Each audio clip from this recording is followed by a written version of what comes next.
मरुख sir sir मैं रहमतुल्लाह। मैं सज्जद हूँ। आप देखें दोस्तों आपका और हमारा अपना महाभारत रिएक्शन यूट्यूब चैनल।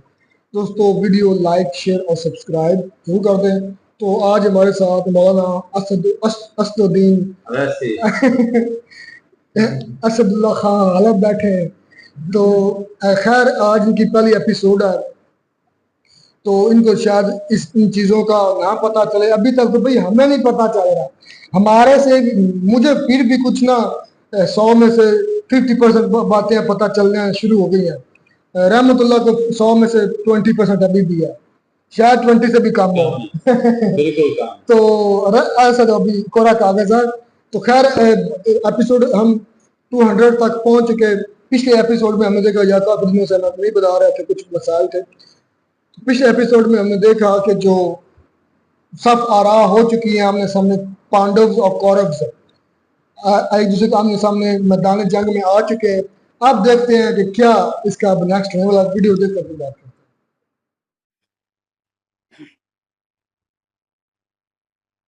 अर्थात आज से 3 दिन पश्चात आरंभ होगा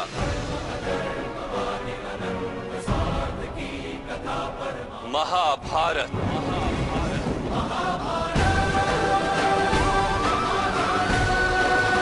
और शीघ्र ही पांडु पुत्रों का अंत होगा इस रणभूमि में।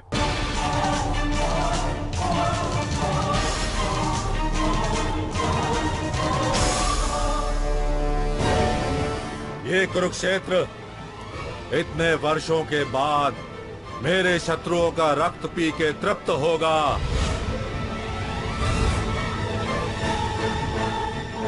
युवराज, युद्ध का परिणाम प्रथम कौन जान सकता है? मैं जानता हूं वासुदेव। आप होंगे महान प्रपंची, किंतु मेरे पक्ष में अद्वितीय बल है।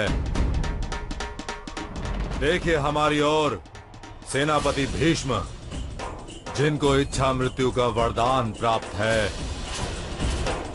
गुरु द्रोण, जिनका वध कोई नहीं कर सकता।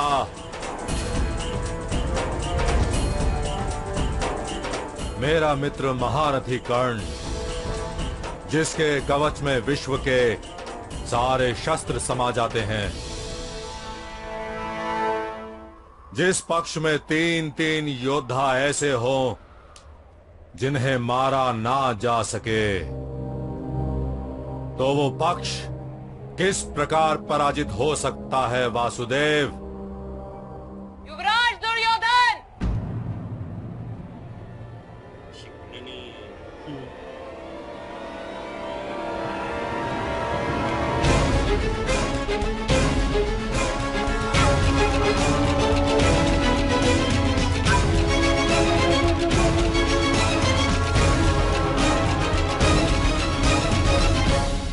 आपके मित्र कर्ण का उत्तर राजकुमार अर्जुन है।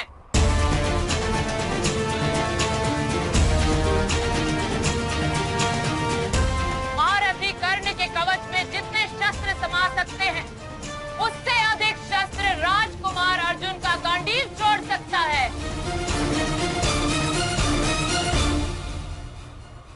गुरुद्रोण का वध करने के लिए मेरे भाई धृष्टद्युम्न का जन्म हुआ है, और महामहिम भीष्म ने तो स्वयं मुझे वचन दिया है कि जब भी रणभूमि में मैं उनके सामने उपस्थित होंगी, वे अपने शस्त्र त्याग देंगे।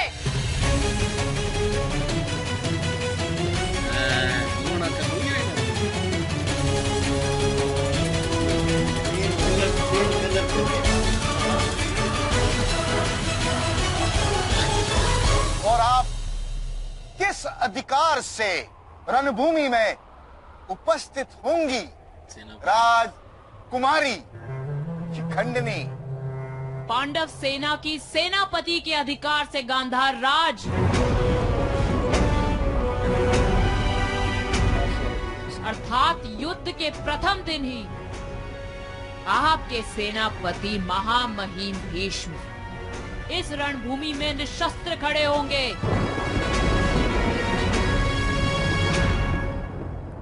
मैं यथार्थ कह रही हूँ ना महामहिम भीष्म?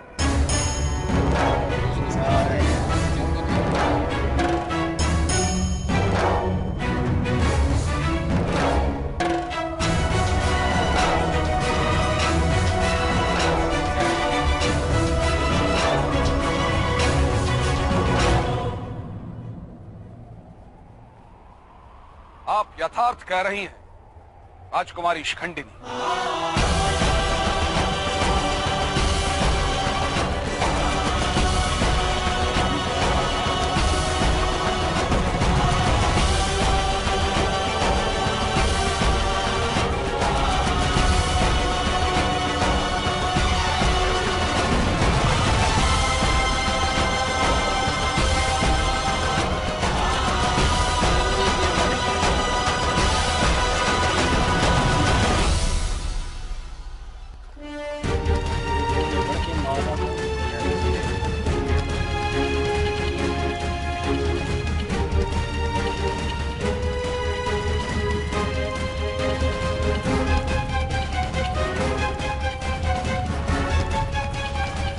मामा श्री,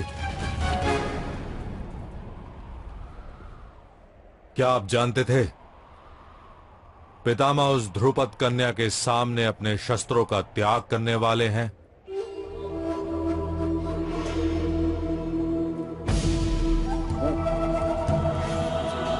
हाँ मेरे बच्चे, समग्र आर्यवर्त में ऐसी कथाएं प्रचलित हैं। अर्थात क्या युद्ध के प्रथम दिन ही मेरी सेना के सेनापति अपने शस्त्रों का त्याग कर देंगे? क्या युद्ध आरंभ होने से पूर्व ही हम पराजित हो जाएंगे मामा श्री? मेरे बच्चे, रणभूमि में युद्ध आरंभ हो उससे पहले मनोभूमि में खेला जाता है। ये युद्ध तुम्हारा नहीं है मेरे बच्चे, वास्तव ये युद्ध मेरे और वासुदेव कृष्ण के बीच है। उसी का प्रपंच है ये कि एक स्त्री को सेनापति बनाया है,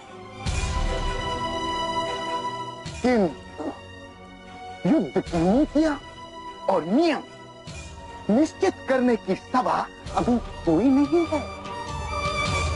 3 दिन बाद युद्ध आरंभ होगा और परिस्थितियां बदलने के लिए मुझे केवल 3 पल की आवश्यकता होती है, केवल 3 पल की। चिंता मत करो मेरे बच्चे, धर्म ही तुम्हें विजय दिलाएगा। धर्म विजय दिलाएगा मामा श्री। पांडु पुत्र युधिष्ठिर का धर्म तुम्हें विजय दिलाएगा।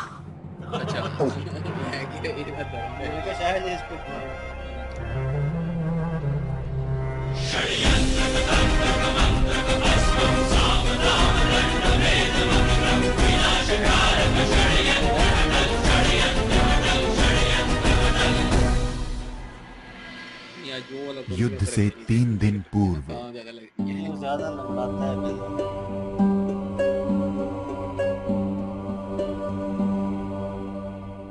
मामा श्री शकुनी फिर से कोई प्रपंच करेंगे आर्य। युद्ध की नीतियां निश्चित करने के लिए जो सभा होगी उसमें अवश्य ऐसा कोई छल रचा जाएगा जिससे उनकी शक्ति में वृद्धि हो। चिंता मत करो पांचाली, युद्ध में कभी मामा श्री का विश्वास ही नहीं रहा। उनका छल तो सदा ही युद्ध को टालने के लिए होता रहा है। युद्ध में कायरों के अंगों से पहले उनकी बुद्धि शिथिल हो जाती है। परंतु युद्ध से ठीक पहले स्वयं का रक्षण करने हेतु कायरों की बुद्धि सबसे तीक्ष्ण हो जाती है। पांचाली का भय उचित है। मामा श्री अवश्य ही कोई प्रपंच रचेंगे। हम इस बार उनके प्रपंच में बंधेंगे नहीं ज्येष्ठ।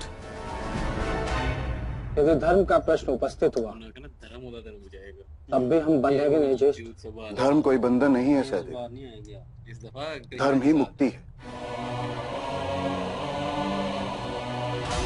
धर्म के प्रश्न पर समाधान नहीं किया जाता। वो तांबा होता है जो कभी हरा, कभी पीला और कभी सफेद बन जाता है।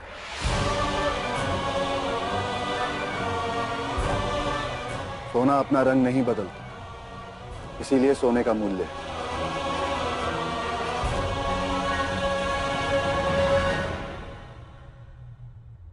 चलो, सभा का समय हो गया है।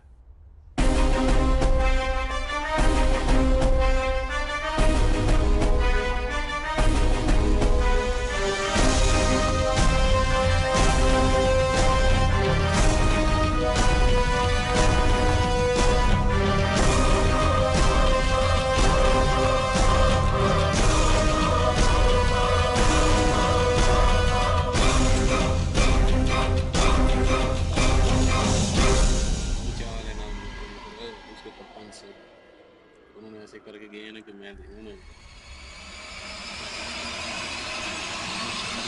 ये तो पंच करेगा कोई ना। प्रणिपात वासुदेव। प्रणिपात। प्रणिपात महामहिंदीश। प्रणिपात।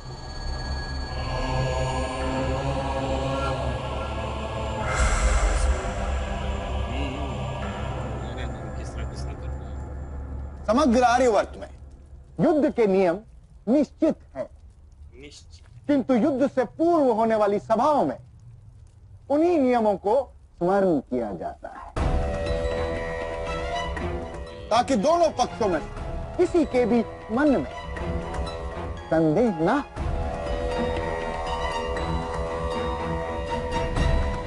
यदि आप सब सभाजनों की अनुमति हो तो जी दोस्तों वीडियो होगी खत्म। पांडव यह कि दुर्योधन के अंदर गुरूर तकब्बर नहीं जा रहा, वो कह रहा कि मेरी तरफ 3 योद्धा है, भीष्म, कर्ण और वो दूसरा का नाम याति सा क्या था, वो भीष्म सा यार नाम ही भूल जाता, नाम बड़े मुश्किल है। खैर मतलब 3 योद्धा इधर, और वो जो आई है लड़की आई है अपने भाई के साथ, उसका भी यार नाम भूल गया, इसका नाम तो मैं गलत नाम नहीं लेना चाहूंगा, नाम बहुत डिफिकल्ट है सबसे, फिर इसमें हिंदी इस्तेमाल है। तो खैर उसने कहा कि इसके लिए आपको थोड़ा सा कह दें कि हमारे साथ कंप्रोमाइज करना पड़ेगा। नाम मुझे समझ यार नाम जो हिंदी है ये ज्यादा है, ऑब्वियसली हिंदी है तो हिंदी में उन्होंने ड्रामा बनाया, वो ज्यादातर तो हिंदी के जो है वो समझ नहीं वो आती है, क्योंकि दुर्योधन का मुझे पता चल चुका है, पांडव का, कौरव का, मामा शकुनी का, काफी लोग अब तो नाम याद है, भीष्म का, और भी अब जो नाम आते जाएंगे आस पास का उनका भी नाम जेम है, जाते जाएंगे पहली किस्त में ये नाम जेम में रहे, यानी कि वो आती है आगे कहती है कि मतलब जो दुर्योधन है वो वही उसी गुरूर में पांडव जो कौरव है कि मेरी तरफ तो 3 योद्धा है, तो आपका तो मूल्य ही नहीं है, इसके कोई तोड़ नहीं है। हाँ ये चीज एक उसने भी एक्सेप्ट की दुर्योधन ने कृष्णा जी के बारे में, उसने वासुदेव मैं मानता हूं कि आपका कोई तोड़ नहीं है, ये चीज उसने भी एक्सेप्ट की है, और ये पूरी दुनिया एक्सेप्ट करती है, बल्कि पूरी उसकी फौज एक्सेप्ट करती होगी कि कृष्णा जी का कोई तोड़ नहीं है।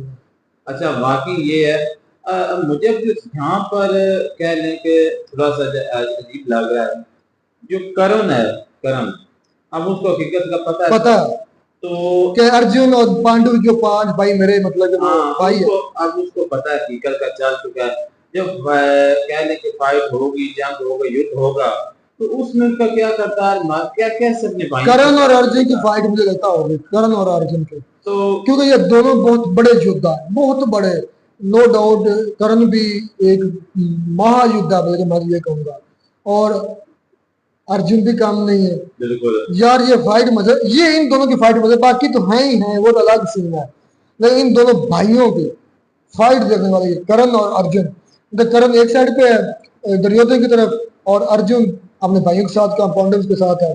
भाई मैं यहाँ पर मैं सिर्फ मुख्तसर सी बात करूंगा, मुझे इतनी समझ नहीं, चले आप बैठे अभी तो आसपास आपको पता चल जाएगा, मैं ना लॉजिकली इससे इतनी सी बात करूंगा, आप देख लें दुनिया का निजाम चल रहा है ना, अब भी चल रहा है, जो शैतान लोग मतलब जो लोग फसादी होते हैं वो अपने चेहरे से पहचाना जाता है। मामा शकुनी टी करता है ऐसे, अपने चेहरे से पहचाना, ऐसे इसकी आंख जब करता है यार वो एपिक मूवमेंट होता है, जब वो यूं करता है मामा और शकुनी। ऐसे लोग खुद नहीं लड़ते, तो वही वो करवा रहा है, खुद नहीं लड़ते। आप तो एक थप्पड़ की मार है।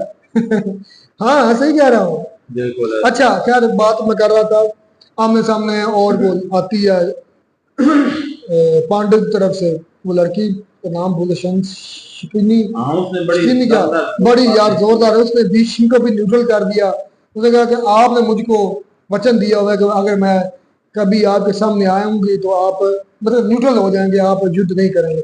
उसको तो न्यूट्रल कर दिया उसने। उसके बाद फिर करण के लिए अर्जुन है और बाकी वो दो नाम ही बड़े मुश्किल थे। हाँ, जो नाम जो नया है ये वो नया है, दो नाम ही नया है, शायद नेक्स्ट एपिसोड तक याद मैं कर लूँ। तो उन्होंने कहा कि आपके हर तोड़ है और फिर कृष्णा जी का कोई तोड़ नहीं, कृष्णा जी के पूरा युद्ध में कोई तोड़ नहीं है, बल्कि मैं कहता तोड़ ही नहीं है। और ये चीज सारी वो एक्सेप्ट भी करते हैं, दुर्योधन भी हालांकि इतना जरूरी है, इतना घमंडी है, वो भी ये चीज एक्सेप्ट कर रहा है। तो ये असल मेन बातें थी। असल में अब फिर वो खामे लग चुके हैं। तो जो मामा शकुनी है वो सारी बात उसका ज़हन शैतानी है और वो अपनी शैतानगी करता रहेगा, कोई ना कोई नई चाल, कोई नई फितना। कहने कि अब जो उसका अपने मिशन में वो कामयाब तकरीबन 80% हो हो चुका है। चुका वॉर के इधर जो कहने मैदान में वो दोनों को लेकर आ गया और अब लड़ना बाकी है। पांडव और जितनी मेहनत उससे हो रही है अब भी वो कर रहा है दोनों तरफ से कि किसी तरीके ये काम शुरू हो जाए। और अब पांडव और कौरव के जो खामे हैं या जो उनकी मीटिंग्स एरियाज हैं वो चेक करें कितने डिफरेंट है। ये जो कौरव है, ये दुर्योधन की साइड की तरफ देख के अफरा तफरी है, कोई रौनक नहीं, चेहरे पर रौनक नहीं उसके, मतलब हर वक्त परेशान है, जल्द। एक और बात, जो बंदा जल्द शिकस्त करना हासिल करता है वो कभी खुश नहीं रह सकता, ठीक है ना। तो वो उसके चेहरे पर एक जल्द सी है, एक मतलब अजीब सी कैफियत है। और दूसरी साइड पर चेक करें पांडव की मीटिंग्स जहाँ हो रही हैं, उनकी बेगम भी बैठी है, कृष्णा जी भी बैठे हैं, क्या शानदार मीटिंग हुई है, क्या शानदार बातें हुई। डिफरेंस इधर से पता चलेगा कौन सच पर है कौन हक पर है। तो ये अब नेक्स्ट पार्ट में देखेंगे कि करण और अर्जुन के से कौन जीतता है। ऐसा मैं सिर्फ इस फाइट को देखना चाहता हूँ, करण और अर्जुन की फाइट को, क्या ये करते हैं तो करण क्या करता है, क्योंकि करण को पता चल चुका है कि अर्जुन मेरा भाई है। मजेदार होने वाला इसका नेक्स्ट पार्ट।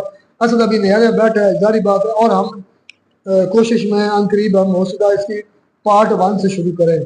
कुछ प्रोसेस चल रहा है, अब वो मैं आपसे का साथ डिस्कस नहीं कर सकता, तो अंडर प्रोसेस है, कुछ चीज़ें मेरे लिए सीखने वाली मैं वो सीख रहा हूँ। इसलिए मिलता है नई वीडियो में नाटक साथ।